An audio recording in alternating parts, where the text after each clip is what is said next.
కార్యక్రమం జరుగుతుంది. కుంభాభిషేక కార్యక్రమం తర్వాత శాంతి కళ్యాణం, శాంతి కళ్యాణం తర్వాత వసంతోత్సవం, వసంతోత్సవం తర్వాత పాలికోత్వాసన జరిగి అన్నదాన కార్యక్రమంలో ఈ యొక్క ప్రతిష్టా కార్యక్రమాలన్నీ కూడా ముగుస్తాయి. కాబట్టి దయచేసి ప్రశాంత చిత్తులై స్వామివారి యొక్క ప్రవచనాన్ని అందరూ కూడా శ్రవణం చేయవలసిందిగా కోరుతున్నాం. శ్రీ కనకదుర్గ మహాలక్ష్మి నాగలక్ష్మి దేవాలయం ఆలయ కమిటీ ఆహ్వానాన్ని పురస్కరించుకొని మమ్మల్ని అందరినీ ఆశీర్వదించడానికి ఆలయ కమిటీ మరి ఇస్లామీ బజార్ పురవాసులందరికీ ఆశీర్వదించడానికి స్వామివారు మనకు సమయం కేటాయించారు. ఎంతో ధన్యమైనదని మీ అందరికీ మనవి చేసుకుంటున్నారు. వారు ఎంతో అమూల్యమైన సమయాన్ని మనకిచ్చి మనందరినీ మరి ఇస్లామీ బజార్ వారంతో ధన్యులని నేను అనుకుంటున్నాను. ఇటువంటి మహత్తర కార్యక్రమము నిర్వహిస్తున్నప్పుడు ఇంతమంది పెద్దలు గురువులు మనల్ని ఆశీర్వదించడానికి వచ్చేశారు. వారు ఒక్కసారి వారందరికీ మీ తరఫున మరియు మన ఆలయ కమిటీ తరఫున నమస్సుమాంజలు మరియు స్వాగతము సుస్వాగతం పలుకుతున్నారు. స్వామి వారి ప్రవచనాలు కూడా ఇప్పుడు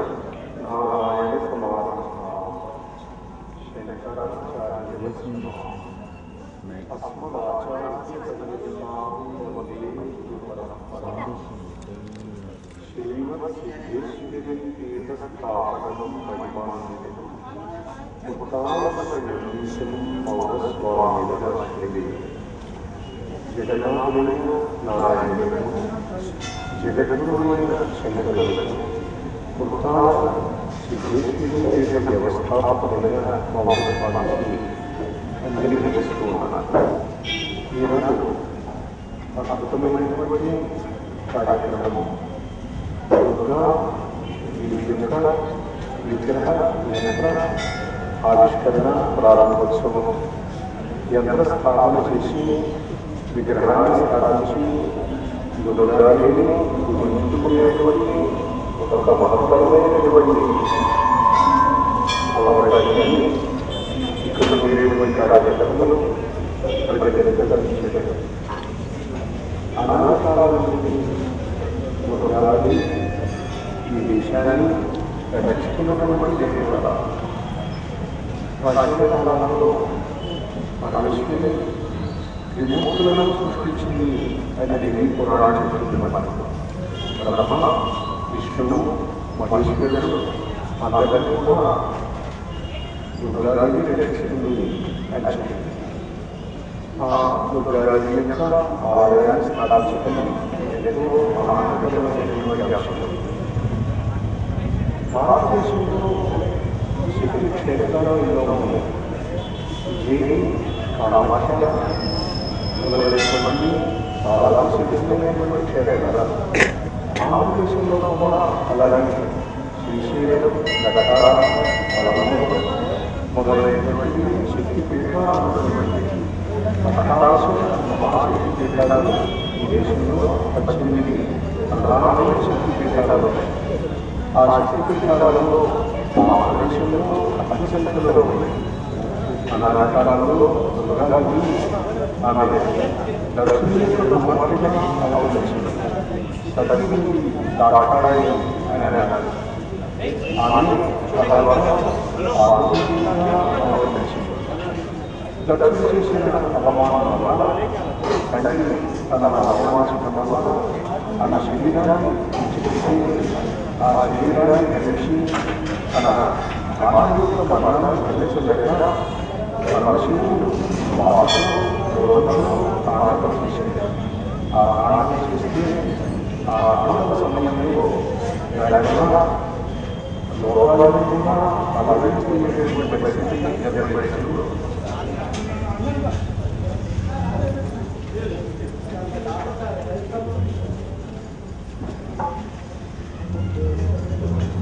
విష్ణుమూర్తి వచ్చి తన చక్రంతో సతీదేవి యొక్క శరీర భాగాన్ని శరీరాన్ని ఖండఖండం చేసేది. ఆ ఆనందం పరిస్థితి మహాశక్తి పీఠాల ప్రధానమైనవి 18 పీఠాలు. వాటిలో కూడా 52 పీఠాల పైగా భారతదేశంలో ఆమె శరీర భాగాలను పరిశీలించుకోవాలి. అలాగే కూడా భిన్నమైనటువంటి శక్తి క్షేత్రాలుగా ప్రకాశిస్తూ ఉన్నాయి. అటువంటి అష్టాదశ మహాశక్తి పీఠములకు మూలమైనటువంటి దేవత సతీదేవి. ఆమె శరీర భాగాలు ఆ సతీదేవి ఎవరు అని అంటే ఆమె దుర్గాదేవి యొక్క అవతారం. ఆ సతీదేవి తర్వాత హిమవంతుడికి కుమార్తెగా బట్టి పార్వతి అన్న పేరుతోటి పరమేశ్వరుడు వివాహం చేసుకోవడం జరిగింది. అందుకే ఉత్సవాలు చేసేటప్పుడు చివర కళ్యాణం చేస్తారు. అన్ని శుభప్రదంగా జరగాలని అనేటువంటి ఆశ. ఈ దేశంలో చాలా విచిత్రమైనటువంటి లక్షణాలు ఉన్నాయి. భద్రించే చక్కటి దుర్గాదేవి గురించి దేవత ప్రారంభం నుంచి ఒక గొప్ప పాట పాడారు. భారతదేశంలో బ్రిటిష్ ప్రభుత్వానికి వ్యతిరేకంగా చిత్రమైనటువంటి రోజుల్లో ఆయన ఒక గొప్ప గీతాన్ని అందులో దుర్గాదేవిని వర్ణించాడు. దుర్గా దశ ప్రధానమని కమలకమలకాని వాణి విద్యావాణి అని వర్ణించాడు. ఆరతమాత దుర్గాదేవి, ఆమె సరస్వతి, ఆమె లక్ష్మీదేవి అని వర్ణించాడు. ఈ పాటను ఉద్యమాలు జరిగేటువంటి సమయాలలో ఈ పాటను మొట్టమొదట పాడేవాడు. ఇప్పుడు కూడా చూడండి, ప్రభుత్వ కార్యక్రమాలలో అక్కడక్కడ ఈ పాట పాడలేదు. అయితే ఇవాళ ఈ పాటను మొదటి 4 నెలలు మాత్రమే పాడతారు, మిగతా పాటలు పాడాలి. ఎందువల్ల పాటలు లేదు అనేది దీనికి వెనకాల ఒక చిత్రమైనటువంటి చరిత్ర ఉంటుంది. ఒకసారి చాలా సంవత్సరాల కాకినాడలో స్వాతంత్ర దినానికి సంబంధించినటువంటి మహాసభలు జరుగుతున్నాయి. దానికి గాంధీ గారు, నెహ్రూ గారు మొదలైన వాళ్ళందరూ కూడా వచ్చారు. మీటింగ్ జరుగుతున్నది. ఆ సభలో సమావేశాలు జరిగినప్పుడు మొట్టమొదటిలో ఈ వందే మాతరం పాట పాడేవాడు. ఆ పాట పాడడానికి ఉత్తర దేశం నుంచి విష్ణు కమస్కర అనేటువంటి ఒక గొప్ప గాయకుడు వచ్చాడు. ఇవాళ కూడా ఆయన పేరుతోటి నార్త్ ఇండియాలో యూనివర్సిటీ ఉన్నది. విష్ణు కమస్కర యూనివర్సిటీ, సంగీత మ్యూజిక్ యూనివర్సిటీ ఉన్నప్పటికీ నార్త్ ఇండియాలో ఆ రోజుల్లో ఆయన పాట పాడడానికి ప్రత్యేకంగా విధించబడ్డాడు. ఆ పాట ఆయన పాటను మొదలుపెట్టాడు. మొదలుపెట్టగానే ఆ సంవత్సరం కాంగ్రెస్ మహాసభలకు అధ్యక్షత వహించడానికి ఆయన ఈ మాట ఆడడానికి వీల్లేదు అని చెప్పి అభిక్షేపించాడు, ఆజ్ఞాపించాడు. మహమ్మద్ అలీ ఆ సంవత్సరం అత్యంత నిర్వహించడానికి చెందిన సంవత్సరం మహమ్మద్ అలీ గారు ఈ పాట పాడడానికి వీల్లేదు అన్నాడు. ఎందుకంటారు అనేది హిందువుల పాట, హిందువుల పాట పాడకూడదు. సభలో ఇతర మతస్థులందరూ ఉన్నారు కానీ హిందువుల పాట పాడకూడదు అని అన్నారు. అంటే కార్యకర్తలు ఉన్నారు, మిగతా వాళ్ళ పాటలు పాడటం ఏమీ లేదు, హిందువుల పాట పాడాలి, మహమ్మదీయుల పాట పాడాలి, ఇతర మతస్థుల పాటలు పాడాలి, మాటలు అభ్యంతరం లేదు.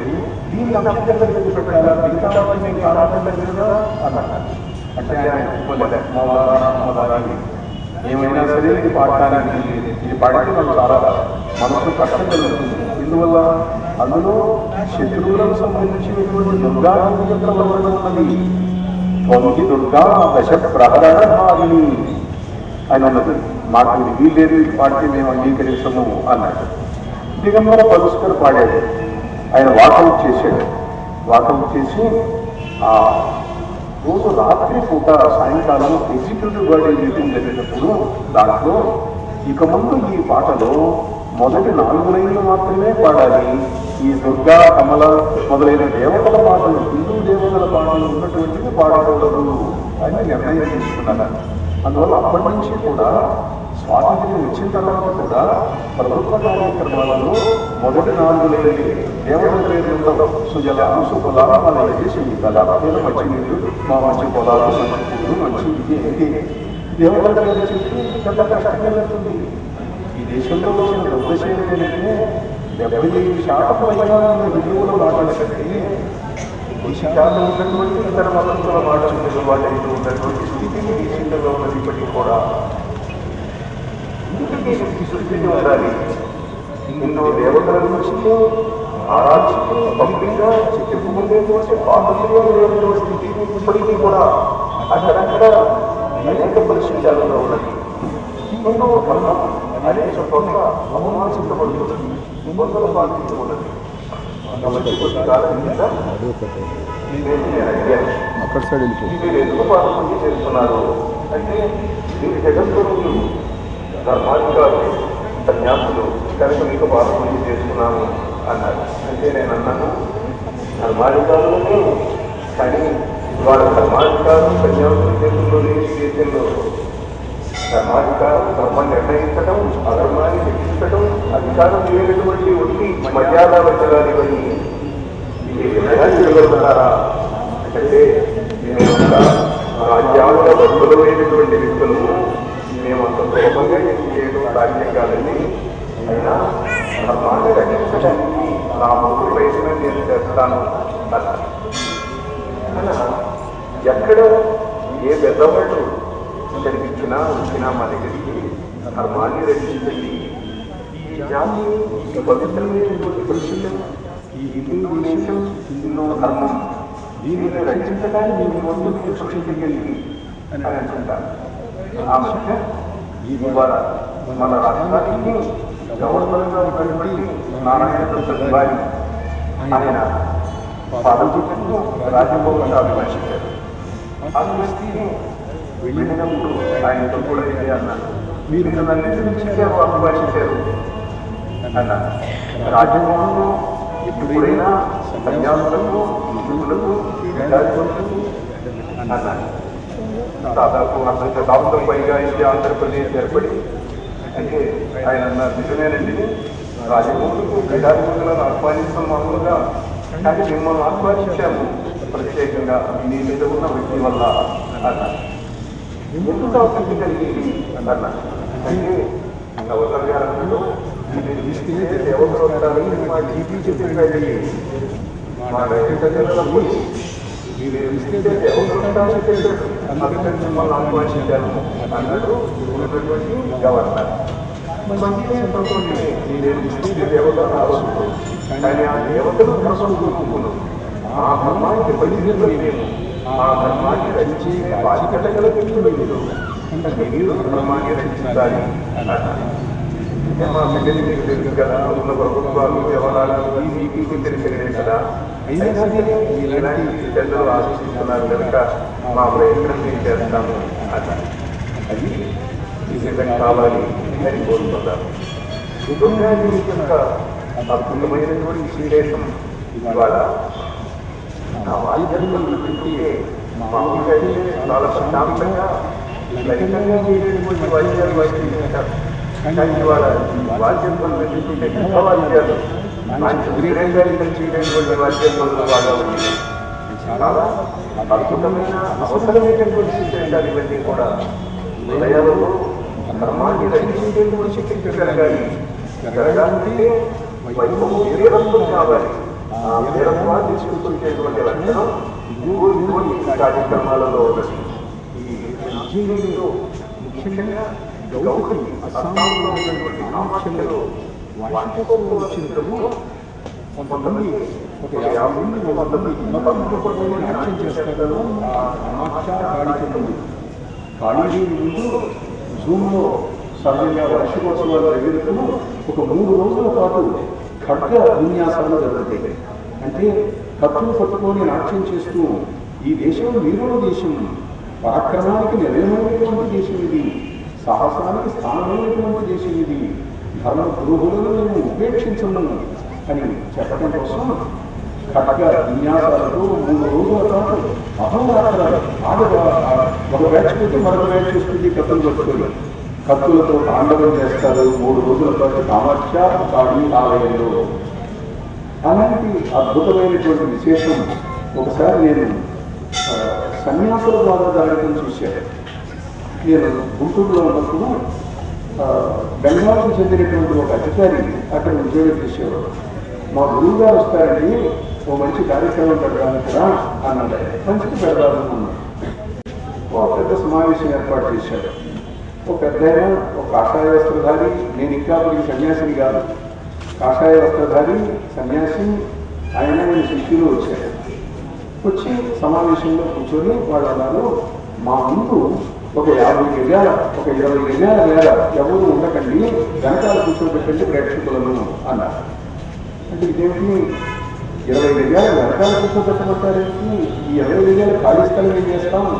మామూలుగా ఎవరైనా పెద్ద విఐపీలు వచ్చినప్పుడు, ఏ ప్రెసిడెంట్ ఆఫ్ ఇండియాను ప్రైమ్ మినిస్టర్ వచ్చినప్పుడు ముందు కొంత భాగం ఖాళీగా విడిచిపెడతారు సేఫ్టీ జోన్ కింద. అలా సేఫ్టీ జోన్లో వీళ్ళకి సేఫ్టీ జోన్ ఏంటి, సన్యాసులు యతులు వీళ్ళకి సేఫ్టీతో పెద్ద ఇబ్బంది ఏమిటి, ఎందుకు ఖాళీ స్థలం విడిచిపెట్టమంటున్నారు అని అడిగితే చూడండి అని అన్నారు. బాగుంది, సరిగ్గా ఆయన సన్యాసులు వచ్చారు, ఏదో ఉపన్యాసం చెబుతారు, ఏ భగవద్గీత మీదనో ఏ పురాణము ఏ సుందరకాండో ఏదో వాటి గురించి ఉపన్యాసాలు చెబుతారు అని అనుకున్నాను.